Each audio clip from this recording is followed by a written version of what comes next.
Watching the world 24/7 on the NDTV network, I'm Parmeshwar Bawa. Speaking for the first time about his historic decision to end his re-election bid, US President Joe Biden said that saving our democracy was more important than any title. The details are all lined up for you. Let's begin with a quick look at the headlines we're tracking at the moment. Joe Biden, in his first address after ending his re-election bid, says he will continue fighting for his priorities in his final 6 months in office. Then he made a bit of news. He wants to pursue reforms to the Supreme Court.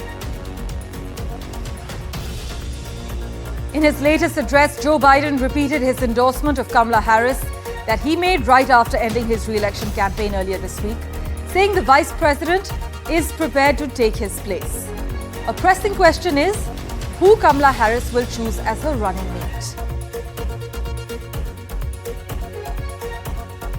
While speaking exclusively to NDTV, UK Foreign Secretary David Lammy shared his vision for India-UK ties and said, currently, India-UK ties are underperforming.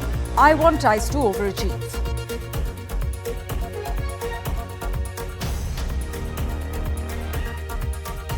Israeli Prime Minister Benjamin Netanyahu gave a fiery, defiant speech before US lawmakers, even as several of them boycotted it. The divisive address drew thousands of protesters outside the Capitol building, calling on him to accept a permanent ceasefire in Gaza. The pilot who survived a deadly plane crash in Nepal was saved after his cockpit was sheared off by a freight container seconds before the rest of the aircraft crashed in flames.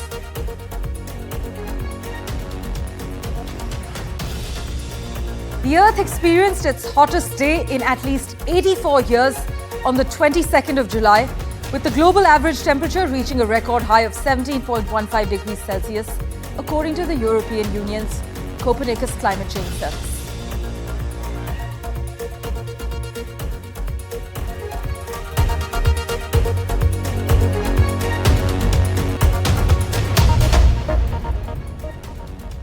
While speaking for the first time about his historic decision to end his re-election bid, US President Joe Biden said that saving our democracy was more important than any title. During an Oval Office address, Joe Biden told America that his painstaking choice to step aside, which only came after weeks of pressure from fellow Democrats, was made with the good of his party and his country in mind. Listen in to the key takeaways. To tell you the truth, and the truth, the sacred cause of this country is larger than any one of us. And those of us who cherish that cause, cherish it so much, a cause of American democracy itself, must unite to protect it. You know, in recent weeks, it's become clear to me that I need to unite my party in this critical endeavor. I believe my record as president, my leadership in the world, my vision for America's future, all merited a second term. But nothing can come in the way of saving our democracy. That includes personal ambition. So I've decided the best way forward is to pass the torch to a new generation. That's the best way to unite our nation. You know, there is a time and a place for long years of experience in public life. There's also a time and a place for new voices, fresh voices, yes, younger voices. I've kept my commitment to appoint the first black woman to the Supreme Court of the United States of America.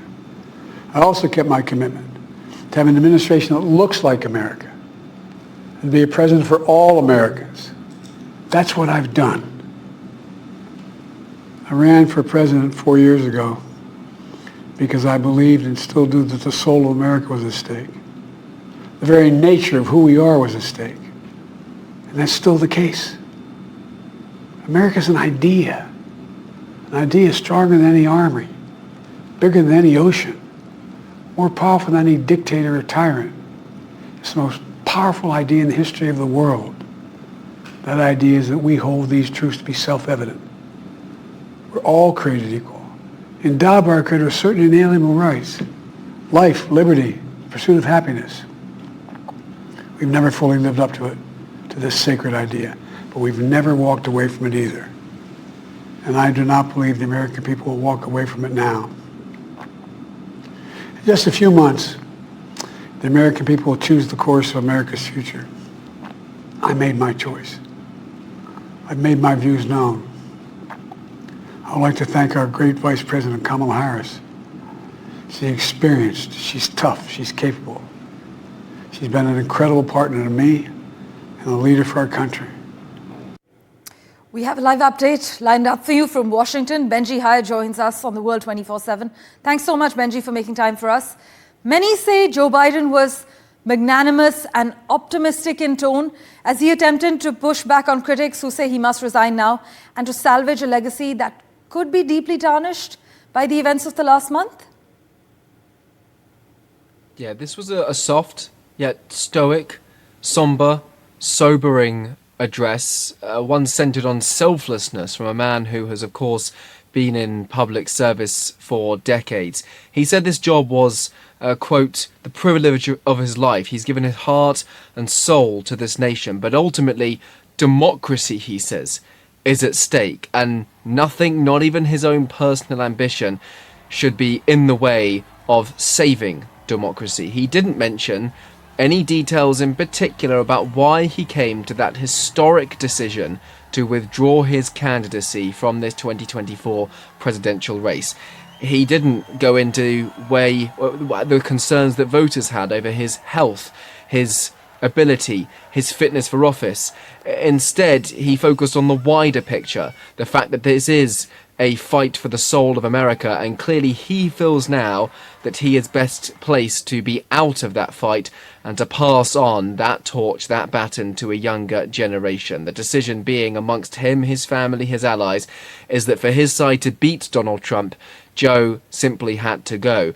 Nonetheless, he will be staying in post for 6 months, and I think to try to instill confidence in him, he tried to prove in this speech that he was up to the task and that he is still able to push through on his legislative aims in regard to civil rights, the right to vote, the right to choose, the right to an abortion, Supreme Court reform, which you were mentioning before, foreign policy, and he attempted to do that by leaning on his accomplishments, what he sees as his legacy, pulling this country out of the hole it was in economically, socially, from the COVID-19 pandemic, trying to unify this nation in the aftermath of the January 6, 2021 attack on the heart of American democracy, the US Capitol, and also his aims on climate change. But ultimately, the bottom line is this from Joe Biden tonight, is that all of that and the future of this nation is at stake unless voters choose what they feel is the right path forward. And ultimately, come November, the power will be in their hands. Meanwhile, Benji, has Joe Biden dropping out of the presidential race overshadowed Netanyahu's US visit? Well, potentially. That was the talk of the town earlier today. And instead, if you turned on the broadcast network news in the United States right now, it's about 10 o'clock, still prime time. Obviously, all of the focus is on Joe Biden. I'm not suggesting this was some planned effort by the administration. It is certainly convenient timing. Nonetheless, President Joe Biden will be meeting with Benjamin Netanyahu tomorrow. That's Thursday in the US. So again, that will be back making headlines. And Joe Biden ultimately does want an element of his foreign policy legacy to be a ceasefire in the Israel-Gaza war. Indeed. And that is only going to work with engagement with the Israeli Prime Minister rather than trying to hog the limelight away from him. As always, Benji, really appreciate you taking time for us and sharing those crucial updates. As Benji Haya is reporting from Washington, Israeli Prime Minister Benjamin Netanyahu gave a fiery, defiant speech before US lawmakers, even as several of them boycotted it. The divisive address drew thousands of protesters outside the Capitol building, calling on him to accept a permanent ceasefire in Gaza. Netanyahu, however, he said Israel will not relent in its military campaign against Hamas and suggested that the White House was dragging its feet on assisting the country. In fact, he also criticized the protesters as Iran's useful idiots.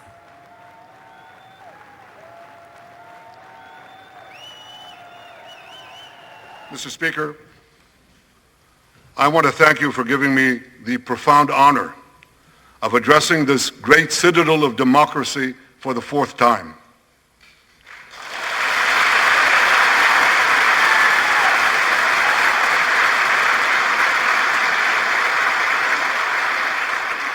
We meet today at a crossroads of history. Our world is in upheaval. In the Middle East, Iran's axis of terror confronts America, Israel, and our Arab friends. This is not a clash of civilizations. It's a clash between barbarism and civilization. Meanwhile, one of the next big questions that's emerged is who could be potentially Kamala Harris's running mate? Though Harris is not the nominee yet, Biden's backing gives her a significant boost ahead of other potential contenders, fueling speculation about who else could join the ticket. Historically, vice presidents have actually been selected to complement the main candidate. Biden, for instance, actually named Harris because she would bring youth, diversity, and legal experience. Former President Donald Trump chose Vice President Mike Pence because he was a traditional conservative and offered legislative expertise that he didn't have. What might Harris look for? Well, based on that history, there are a few guesses at the moment. Her pick could be someone from a purple or red state who offers geographic diversity given her roots in California, and to assuage voters who could still hold sexist or racist attitudes. Many political watchers are arguing, as Obama did with Biden in 2008, it might be a white man. But here's a rundown of some of the possible candidates who might be considered and what they'd bring to the ticket. The 2024 U.S. presidential election can be characterized by uncertainty, with Donald Trump surviving an assassination attempt and Joe Biden opting out of re-election. The only thing that seems almost certain is that Vice President Kamala Harris will be the Democratic nominee facing Trump in November. However, this raises another pressing question on who Harris will choose as her running mate. Among the top contenders is Kentucky Governor Andy Beshear, who more recently came to light for his re-election victory in the historically red state last year. Beshear is one of the youngest governors in the nation and has previously served as Kentucky Attorney General. Speculation about him joining the ticket quickly started taking shape after it was revealed that Harris called him just hours after Biden announced his withdrawal. And that meant a lot to me, to reach out to me personally and ask for my support. I pledged my support to her. Now, the rest of that conversation, I said would stay between us. We have a trust in where we're able to exchange ideas and give advice. Arizona Senator Mark Kelly brings the advantage of a vital battleground state. Senator Kelly has established himself as a prominent advocate for gun control, which Harris has revealed to be a key theme in her bid to the top post.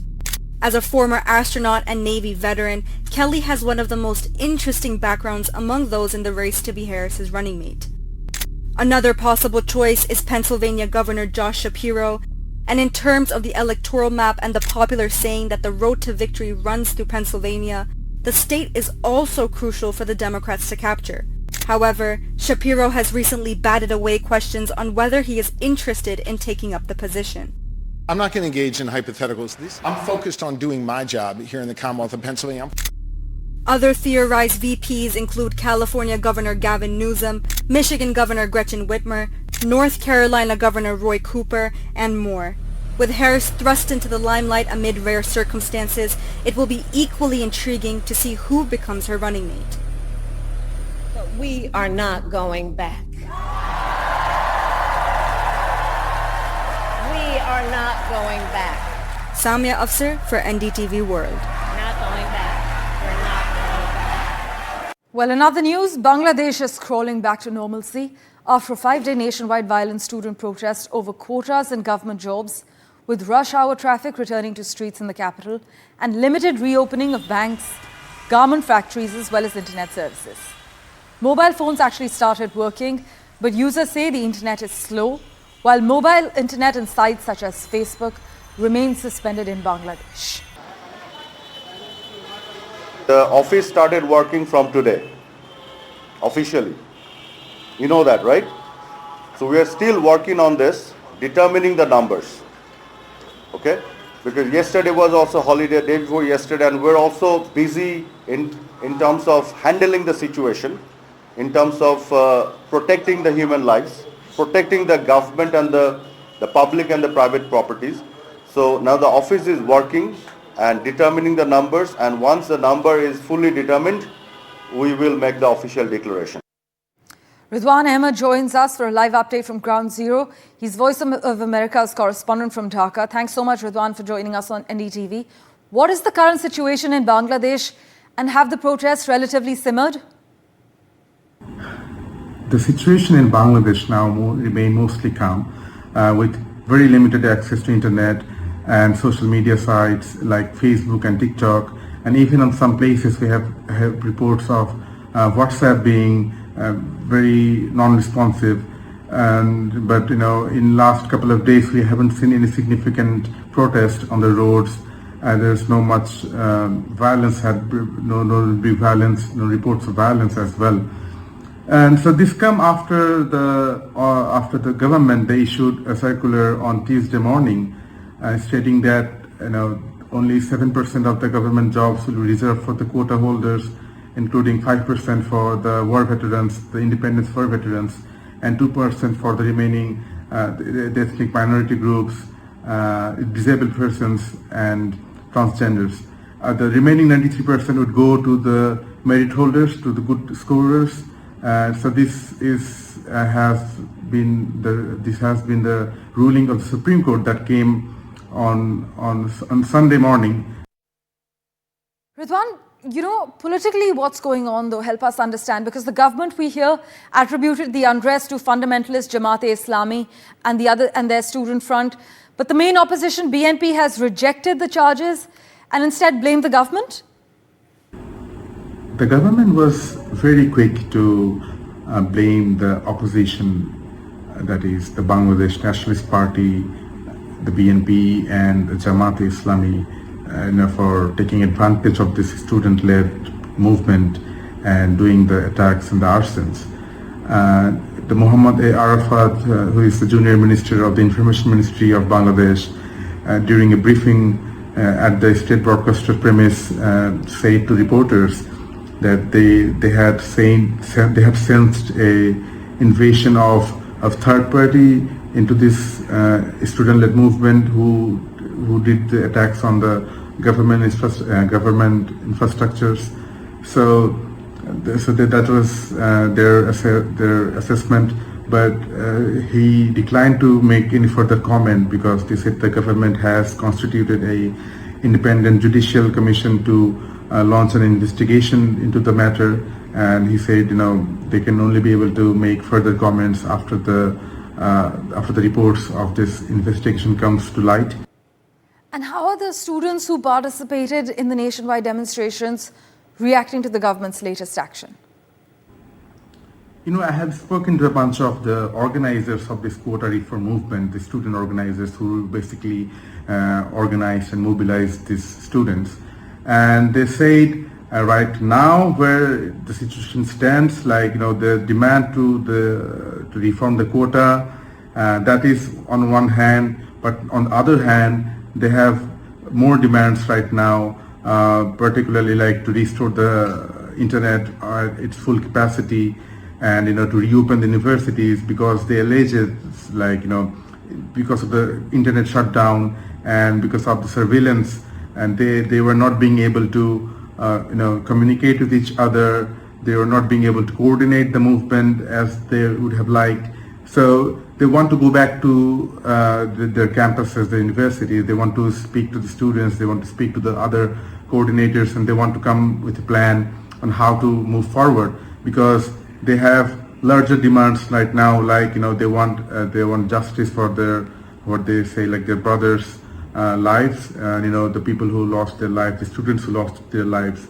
They demand justice for that. They further demanded the Prime Minister has to take responsibility, and she has to take actions. The government has to take actions. Right. Ridwan, really appreciate you taking out time and joining us with that live update from Dhaka. In other crucial news, a Canadian MP of Indian origin, Chandra Arya, has said Canada was being polluted by Khalistani extremists who were abusing the freedoms guaranteed under the Charter of Rights days after a Hindu temple was vandalized in Edmonton. Chandra Arya, a member of parliament from the Nepean in the House of Commons, said in a post on his X account that separatist Gurpatwant Singh Pannu of Sikhs for Justice released a video demanding that Arya and his Hindu-Canadian friends go back to India after he condemned the vandalism of the Hindu temple and other acts of hate and violence by Khalistan supporters in Canada.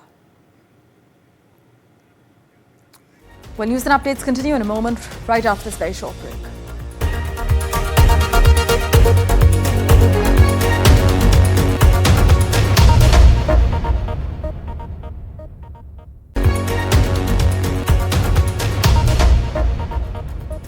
Welcome back. While exclusively speaking to NDTV, UK Foreign Secretary David Lammy shared his vision for India-UK ties and said currently India-UK ties are underperforming. I want ties to overachieve. Here's what UK's Foreign Secretary said regarding UK-India free trade agreement to NDTV. I'm here within 3 weeks, and it's an indication of the importance of our relationship, the growth and opportunity, I think, that the UK and India working together can achieve. And I'm here to launch an important security tech initiative. I think the UK-India relationship has been underperforming. I want to get it to overachieving. The government set successive targets and missed them. So I'm not going to set a target. My colleague, Jonathan Reynolds, who leads for us on trade issues, of course will be getting into this over the coming days. The importance in the end in any trade deal is to have a win-win. There's got to be something in it for both sides. I don't want to get caught up in the weeds of what is still between us. That is a matter for negotiation. But I hope we can achieve something over this coming period. Meanwhile, July 22nd was the hottest day on Earth, breaking the previous day's new record. In fact, Monday's average global temperature reached 17.15 degrees Celsius, just 0.06 degrees Celsius above Sunday's record-breaking temperature, according to Europe's Copernicus climate change service. This puts humanity into truly uncharted territory. This is what the Copernicus director has said, as temperatures will continue to rise as per their prediction.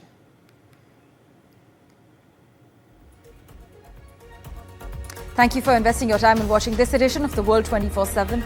We'll keep tracking the latest updates for you. Do stay tuned.